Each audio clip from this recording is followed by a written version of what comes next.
Hey there. So today I'm going to continue my look at Batman Hush 2. So this is part 3 of the story. It's 6 parts altogether. This is issue 160. So I've taken a look at the previous couple issues here on the channel if you want to go back and take a look at those videos. So again, I haven't looked at this book yet, haven't read it or anything, just kind of going into it blind here and kind of seeing what I think. So yeah, we're on part 3 now. On the previous issues, we've had Hush, you know, the text of Hush kind of hidden on the cover. Here, it's pretty much in the forefront here. So let's take a look. So here we've got Batman kind of taking a look at video footage of what happened at the end of the last issue where Jason Todd attacks Batman in the cave. It looks like Jason Todd is working with Hush here, which is kind of what he was suspecting in the last issue.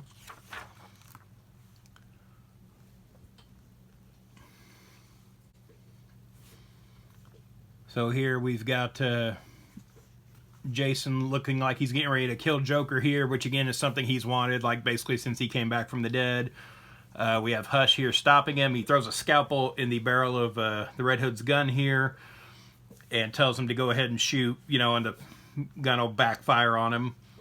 Then he tells him to give him the gun so he can take the scalpel out. But he's saying here that they both need the Joker alive so everyone can see the choice Batman made to save the Joker when he didn't save Jason Todd back when he was Robin. So yeah, so here we've got, you know, Jason Todd and Hush kind of going back and forth. Jason said he doesn't need help with the gun. He just kind of cracks Hush on the head with it to dislodge it. Here, you know, Tommy Elliott Hush is saying that Jason has brain damage more than the Lazarus Pit could repair that brought him back from the dead, and so he needs his help to fix him. And he also mentions how Bruce didn't call Tommy Elliott back when Jason was hurt, or when he died, and even though he's the best brain surgeon, now the sort of real world reason why he didn't call him was because Tommy Elliott wasn't created then. So, you know, Jason Todd died in like 1988. You know, Hush wasn't until the 2000s. So the character wasn't around then. But, you know, Jason says, oh, hey, did you say that for me or the surveillance cameras? Because now Bruce is going to know everything they're planning. Hush throws some scalpels at the security camera and kind of knocks it out here. And Bruce is wondering, you know, where did they take Joker? It's, you know, what's going on with Jason? And so he rides off because they stole the Batmobile when they left and left a scalpel behind. And so now we've got our intro page here. Again, kind of missing the sort of introductory caption that was in the original Hush story. Like, it was almost sort of like a Marvel-style intro for Batman, which I did like. And, you know, it was something kind of unique to the first story. Oh. And, yeah, so this was Chapter 3. This is called The Night. Okay, so here we have another one of the sort of ink wash or maybe watercolor sequences here. We've got a flashback where Bruce is a kid and is going through his father's medical bag, and he has a scalpel. He says Tommy says that he has, like, the best scalpels in the world. And his father tells him they're made from Damascus steel, like the scalpel that Hush left behind in the Batcave. Bruce mentions that Tommy plays war games with little metal soldiers, and again we saw a flashback to that in the first Hush story, and he asks if he could make a set of those out of Damascus steel for Tommy's birthday. Back to the present, Batman saying his parents were murdered and they never made the toy soldiers, but Tommy knew that he would remember that. Then we've got Commissioner Gordon here, or just Jim Gordon at this point. I guess he's not really commissioner anymore. It says here, Jim Gordon stopped me from killing the Joker one night. Again, that's happened a few times, but I'm pretty sure this is referencing the first Hush story where Gordon stopped Batman from killing Joker in that story. Here Batman thinks, I wonder what he will think when he learns what I've done, which again is saving the Joker's life here in the story.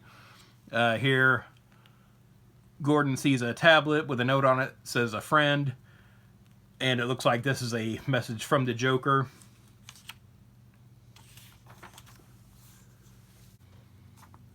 And so here Gordon is looking at the message and turns it off, and the tablet explodes on him. Looks like it knocks him out here at the bottom of the page. Then we're cutting back to the Gotham Clock Tower, where we've got Nightwing and Batgirl. And, you know, during the last issue here, Riddler showed up. And so Nightwing points out that Riddler knows all of their secret identities, and asks Riddler how they can trust him. Riddler says, "What time is it when an elephant sits on a fence?" They both ask, "An elephant." Again, that's an old joke. It's time to buy a new fence. Riddler tells him that he'd be more concerned that if he knows their identities, who else knows? And Nightwing says, "Hush," and that none of them are safe. Riddler says he can tell them where, but they need to stay together. And Riddler asks here at the bottom of the page, "How can you be in two places at once?" Again, looks like we've got a little question mark tattoo or makeup or something over Riddler's eye there. I don't know if I saw that in the last issue when they kind of did the intro of his new look here. So then we have Batgirl taking off, and Nightwing and Riddler argue that she's just playing Hush's game. He says she doesn't care, it's her dad. We see her kind of flying off here, sort of like a glider out of her cape there, which I don't think we've seen before with Batgirl, so that's kind of interesting. Riddler tells Nightwing here that all of them have at least one person they care about, an Achilles heel, and that's where Hush will apply pressure to them. Then we have Batman here scaling the wall of Wayne Med Tower. He says it's one of his father's legacies, and he comes in and there's a woman working here. Batman asks where the scalpel came from. There should be a serial number that's not on it. And this woman here has A. Damascus on her desk here. Batman says everything about this woman is a lie. Her name, her accent, and is she in league with Hush? Here she says her friends call her Armory. So here she attacks Batman, says they're not going to be friends, and then she says he's trying to figure out what she is. Is she a robot, an android? She says she's more like a human with improvements. So she says here too, all you need is a responsometer, which is what the metal men all have in them that kind of makes them alive. And so she says it's a gadget that controls metal, so you need that, and the right surgeon. So again, it looks like Hush has probably like implanted some sort of metal in her and a responsometer, so she's able to control metal like the metal men do. So that's kind of interesting. You know, we're getting another new character here. We still haven't learned anything about the guy that showed up in the first issue of this story, so I'm not sure what's going on with that. Batman's fighting her here and wondering how long has she been embedded here? How far back did Hush plan all this? Batman realizes she has to concentrate to hold her metal form, and so he hits her with this explosive here. And he starts asking her where is Hush, and then we have this giant stop at the bottom here. So then we've got Nightwing climbing up the Gotham City lighthouse here, and here at the top is Red Hood with Joker. Jason says he's disappointed that it's Nightwing and not Batman. Red Hood tells Dick that he's leaving and he doesn't need the guns to stop him. So then we've got Nightwing fighting Red Hood here, asking what's Hush done to him. Jason says that Hush is going to save him and that they've listened to Batman for too long. Nightwing brings up that Hush is manipulating him. That's what he does. And then, you know, we've got Joker kind of waking up here, and he fires a couple shots at them. And then here at the bottom of the page, he asks, which one of you is faster than a speeding bullet? Okay, so now back to the fight with Batman. We've got this giant U, and so here's the guy I was just talking about who was introduced in the first part of the story. So he's got these like hypersonics where he's like kind of yelling, and it's kind of disorienting Batman here, so it's you will fall. Batman notes that instead of working with Gotham's villains like he did in the first story, Hush is sort of creating his own villains now that he's working with, and so that's what these guys here are. And Batman says here it's time to put him down, but he's like hitting a brick wall when he punches this guy. And he said there's something familiar about his training. So now we've got Bane and Damian crashing through the window here. Batman has turned off his hearing here in the cowl, so he has to turn it back on to hear what they're saying. And he asks, why is Damian here with Bane? And Damian says helping him. And he says that he doesn't need help and yells at Bane to not let him speak. And he's like, who can I trust here? This is exactly kind of what Tommy sets up. And here we have someone saying check at the end of the page here. So now we've got Hush kind of taking Damian captive here and says it's a shame you can't be in two places at once, that he has other players in jeopardy. And he says anything that happens, 3 Robins die tonight. So again, referencing Damian and then Jason and Dick that we saw with the Joker. And that's our to be continued here. That's the end of the story for this issue.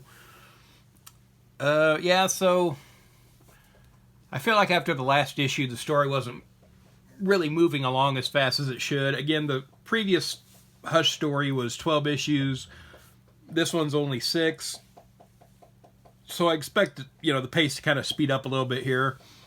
Kind of interesting they're bringing in new villains instead of just kind of bringing in Batman's Rogues Gallery. But again, they did that before. And that is kind of a criticism people make of the first story, is that it just relies on the shock of bringing in another character, then another character, and another character. Back in the day, people said it would almost read like fanfic. So I could see why they wouldn't do that again this time around. But yeah, it's like, still not sure what Hush's plan is here. I guess, we'll find out over the next few issues. So yeah, we've got a cover gallery here of variant covers. Again, DC doesn't really do this, so it's nice they're doing that with this book here. And then we've got ads for some of the other Batman titles that are out now. And then, what do we got? Probably just ads here. We've got a little preview of Superman Unlimited here. And a preview from Batman and Robin, which has been pretty good. Yeah, so that's this issue of Hush 2 Part 3. Yeah, I kind of want to see where they're going with it. This has kind of brought me back into the story a little bit after the last issue. Now, the other thing is, I had kind of a theory that we're getting a new Batman #1 in September because Hush 2 could fall behind and they still want a monthly Batman book coming out. And so now it's been confirmed that we're going to take a month off here from the story. So that means they won't be able to get it out on time for it to be wrapped up by September. So it looks like my theory is going to pan out with that. So it looks like we're probably going to have some overlap. I doubt they push back the Batman #1 for the new volume. Maybe they will if Hush isn't that far behind, but, I kind of doubt it. Jim Lee hasn't drawn a regular monthly book in years. And, he's kind of the boss at DC, so he can kind of do what he wants. So I feel like we're going to have some overlap. I think the new Batman series will start up and Hush 2 will wrap up afterwards. But again, I'm pretty sure Hush 2 will continue the numbering of this series. So you can, chop it up for trades and everything like that. And it's not overlapping like that and interrupting the new story of the new Batman volume. But yeah, did you read this issue? Are you reading Hush 2? Let me know what you think in the comments below. And thanks for watching. If you'd like to follow me on social media, I'm on Twitter/X @Detective651. Also on Instagram @Detective651. Be sure to check out my t-shirt store at tpublic.com/user/Detective651. I've got a lot of nerdy designs on there, and there's sales all the time, so check it out frequently.